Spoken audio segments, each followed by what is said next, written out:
Hola, en este tutorial anem a veure com es fa un lloc web o un Google Sites, que és una forma senzilla de fer una pàgina web o una wiki.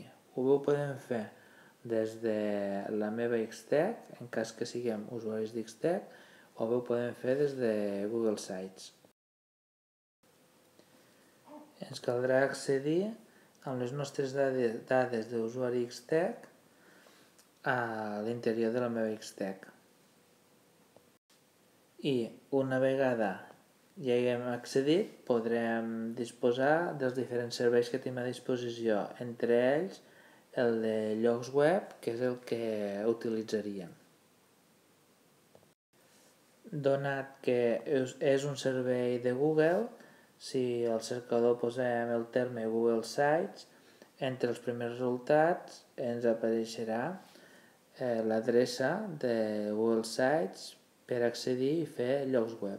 O sigui, tenim una doble possibilitat, o bé com a usuaris d'Xtech o bé com a usuaris de Gmail, en el qual entraríem amb les nostres dades d'usuari.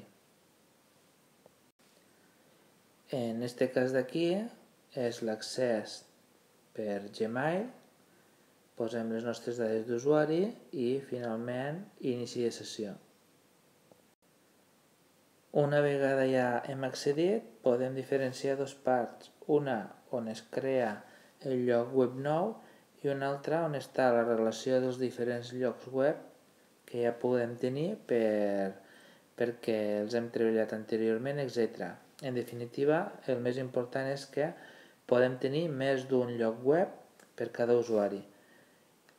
Ara, en aquest cas, farem clic sobre crear. Per al procés de creació és important posar un nom en el lloc web.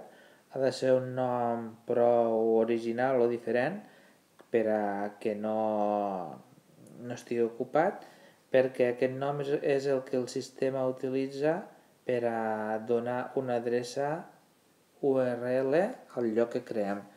Com les adreces han de ser úniques, no poden estar repetides, és per això que el nom que li posem també ha de ser diferent d'un altre que pugui existir.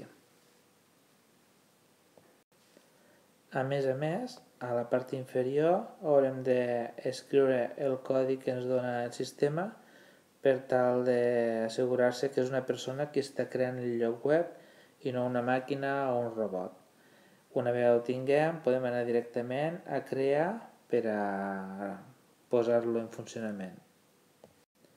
També és important nomenar que en el procés de creació podem escollir la plantilla que utilitzarem per al lloc web, però donat que això és un aspecte que es pot canviar més endavant, ara és secundari i no és necessari que ho seleccionem o ho triem ara. En escollir la plantilla en blanc que ens ve per defecte és suficient.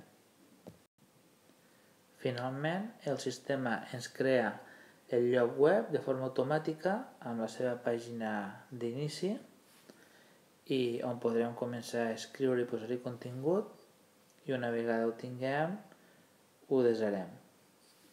Així de fàcil ja tindrem la nostra web en línia i disponible per a ser visitada. En els propers vídeos veurem com es fa per a gestionar la barra lateral, el contingut i les diverses opcions que ens apareixen a partir de les icones situades en la part superior. Fins ara, seguirem.